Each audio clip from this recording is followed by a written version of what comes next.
글로벌 마켓 나우 목요일 순서입니다. 우리 코너 이름이 글로벌 마켓 나우잖아요. 지금 글로벌 마켓 나우는 진짜 터널 속을 지나고 있습니다. 오늘 또 유가 하락 소식이 왔는데요. 유가의 도대체 바닥은 어디인지 지금으로서는 사실 타진하기가 좀 어렵습니다. 이제 그보다 먼저 이제 어제 이 시간 이 자리가 생각이 나는데요. 그동안 많이 올라버린 진짜 너무 무서울 정도로 올랐던 상해 지수가 급락한 거. 그다음에 그리스의 조기 대선.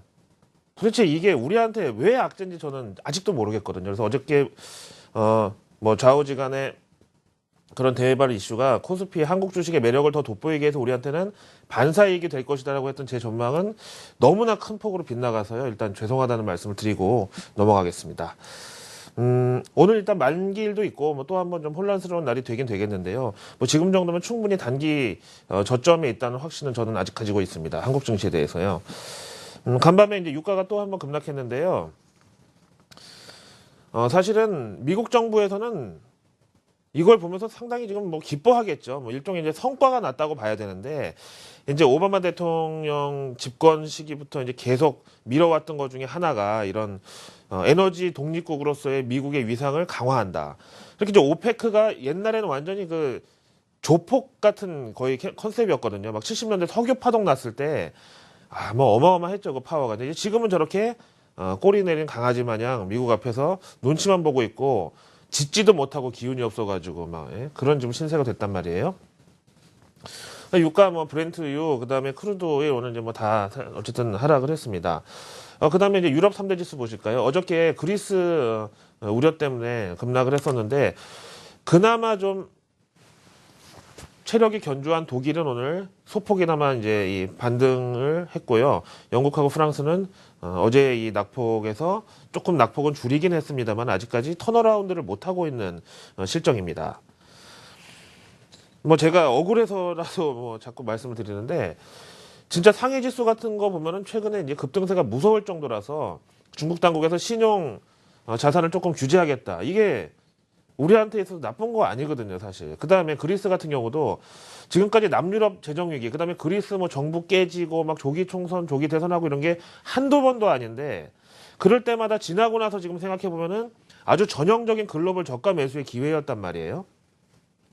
이런 걸 모두 다 알고 있는 상황에서 그동안 많이 오른 데에 대해서 저렇게 모난돌이 정맞듯이 투매가 나오고 있는 게 결국 우리 같이 저평가되어 있는 한국 주식에는 좋다고 저는 생각을 하는 거고요. 이제 만약에 이게 분위기에 휩쓸린 일시적인 위험 자산 회피였다면은 여전히 저는 우리 주식을 저가 매수의 스탠스로 봐도 좋다고 생각을 하고 있습니다. 먼저 이제 블룸버그 통신부터 한번 볼까요? 오늘 유가 하락에는 또 다른 이 재료가 있었습니다. 사우디 에너지 장관이 왜 감산을 도대체 하라고 그러는지 모르겠다. 예? 오늘 그 오페크에서 내년도 원유 수요 이제 전망을 하향했거든요. 그래서 얼마만큼 뺐더라요? 내년에 이제 한 30만 배럴 정도 일 평균 이거를 줄여가지고 2,890만 배럴 정도의 수요를 내년에 예상한다, 하루에. 이제 이렇게 해서 또 깎았어요. 이게 거의 2003년에 10년 만에 최저의 수요라고 그러네요. 근데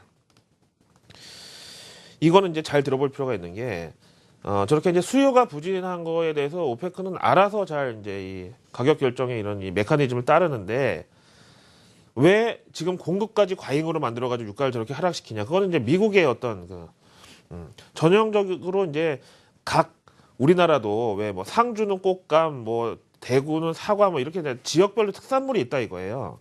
그런데 왜 남의 특산물을 갖다가 같이 재배해가지고 시장을 교란시키느냐? 이렇게 이제 사우디의 입장이고요. 우리한테 감산하라고 하지 말아라. 우리는 여기서 더 이상 패권을 빼앗길 수가 없다. 이제 이렇게 지금 나가고 있는 실정이다 보니까 이제 시장은 표면상으로는 내년 수요가 더 줄어들 것이라는 이 내년 원유 수요 전망 삭감 때문에 유가를 이제 급락시키고 여기에 또 투매가 나왔지만 사실 월가 금융사들은 사우디의 이제 저런 모습을 보면서 뭐 좀 약간 통쾌하다 그럴까요? 이런 식으로 이제 원유에다 갖다 왕창 또 숏을 한번 친 거죠. 그 다음 내용으로 볼까요? 다음 주 화요일 올해 마지막 FOMC 12월 연준 정례 회의가 있습니다. 근데 저는요, 지금 이런 그리스의 뭐 그렉시트라는 표현이 또 나왔고, 그다음에 뭐 조기 대선이고, 그다음에 유가 급락 시비 이런 모든 것을요, 사실 FOMC를 앞두고 있는 어떤 이 자해공갈 성격의 그런 하락이 아니냐고 보는데, 글쎄 뭐 작년부터요. 그 어떤 FOMC도 안 중요한 날은 없었습니다. 어떤 FOMC도 항상 중요했는데 그렇게 또 FOMC를 앞두고서 시장이 또 분위기가 안정적으로 좋았고 그랬던 적은 또 별로 없었단 말이에요. 뻔한 거죠. FOMC 앞두고 자꾸 시장을 막 밑으로 내리깔고 누르고 그다음에 막 복잡한 뉴스들로 막 이 사람들의 투심을 혼란스럽게 해야 연준이 그나마 조금이라도 비둘기파적인 스탠스로 회의를 마칠 테니까요. 그렇죠?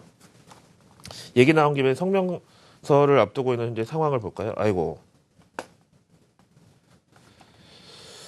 그냥 자막으로만 먼저 볼게요. 저희 화면이 좀 오류가 나가지고요. 일단은 연준 출구 전략 힌트를 제시하는 데 있어서 12월이 최적기가 아니냐, 좀 이런 의견이고요.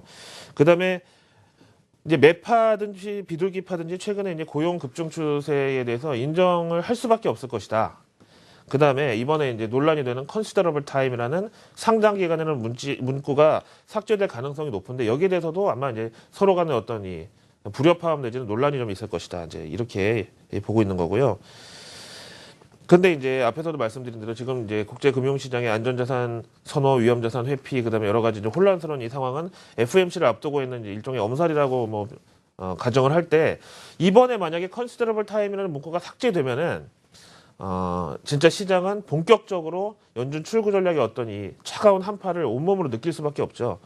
그 뭐 순망치한이라는 이 사자성어 있잖아요. 입술이 없으면 이빨이 시렵다고요. 예. 그런 식으로 컨시더러블 타임이 입술의 역할을 그동안 해줬는데 이게 빠진다면은 힘들 수도 있다. 그 다음에요. 지금 유가 하락 계속 얘기 나오는데 항상 이 유불리를 따지는 데 있어서 부등호가 이쪽으로 갔다 저쪽으로 갔다 지금 막 뒤집어지고 있는 상황인데요. 오늘 UBS의 리포트 보니까요. 좀 더 냉정하게 생각한다면은 유가 하락이 사실 너무 지나치면은 안 되겠지만은 비산유국 경제에는 오히려 플러스 요인이라고 지금 이 보고서가 나와 있거든요. 이제 이거야말로 진짜 온도차가 확실하게 이제 차이가 나는데 지금 보시는 대로 러시아, 아랍에미리트, 그다음에 오페크 회원 국가들, 노르웨이, 말레이 사우디아라비아 요런 저 산유국들에 대해서는 마이너스가 확실합니다. 그런데 여기 보시면은 요거는 가정이 이제 유가가 배럴당 10달러 떨어졌을 때 1년 뒤 GDP에 대한 이거거든요. 지금 보시는 대로 우리 대한민국, 사우스코리아, 그 다음에 뭐 홍콩, 태국, 뭐 필리핀, 네, 뭐 이런 데는 어쨌든 플러스 요인이 또 된단 말이에요. 그런 차원에서 그냥 거두절미하고 그림만 보시면 이렇다는 거고요. 오히려 비산유국 경제에는 이제 보탬이 되는 식으로 GDP에 대해서 영향을 볼 수가 있다. 그 다음에 공포지수 어저께 봤을 때 한 5%대 정도 이제 상승을 해가지고 진짜 막 큰 페테일 리스크까지 반영한다면은 그 상승폭이 크지 않습니다라고 했지만 오늘 하루 만에 24%가 지금 공포지수가 급등을 해가지고요.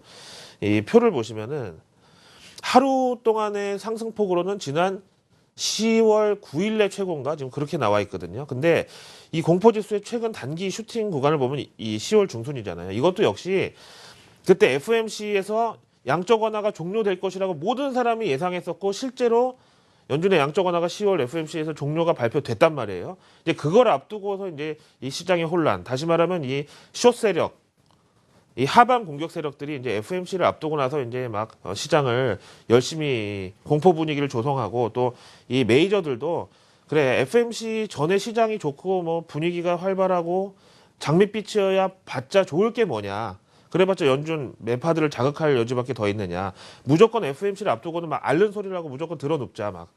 이제 이런 식의 반응으로 공포지수를 지난번에 이 데자부로 느낄 수가 있고요. 그 다음에 미국 국채 10년물 금리 볼까요? 지금 이제 오늘 안전자산 선호 현상에 따른 미 국채 수요 증가로 금리는 하락. 이렇게 연결이 하는 게 이제 타당할 텐데 지금 또 간만에 2.2를 깨고 2.16까지 좀 내려왔거든요.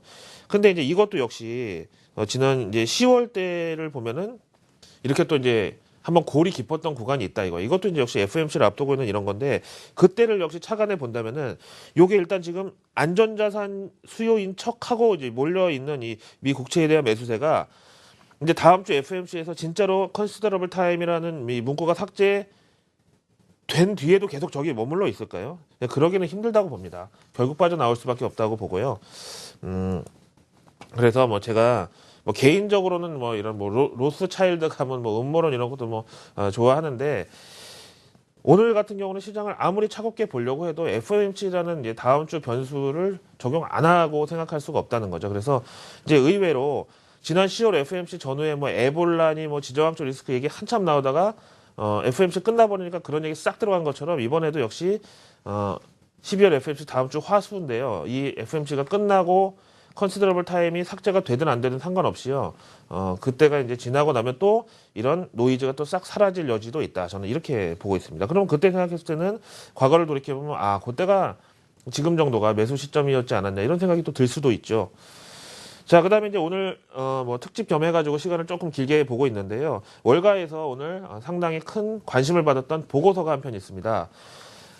FX하고 주로 상품 시장에 이제 정통한 브로커리지 그룹인데요. 삭소뱅크, 삭소그룹에서 불친절한 2015년 전망.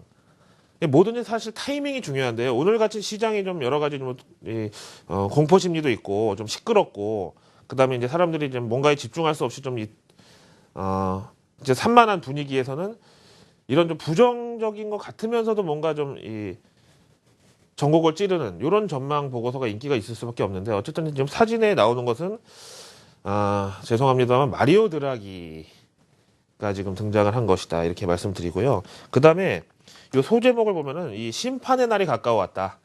내년에 이제 뭔가 이제 이 심판이 한번 일어날 것이다. 이렇게 보는 거죠. 심판의 날, 심판의 해에 도대체 뭘 심판하게 될 것인가에 대해서는 10가지 전망. 네? 불친절한 2015년 전망 10. 심판의 날엔 어떤 걸 심판하게 되느냐. 첫 번째. 러시아가 결국은 또 디폴트를 갈 것이다. 이 러시아 곰이 지금 물 속에 좀 빠져 있는 상황이죠.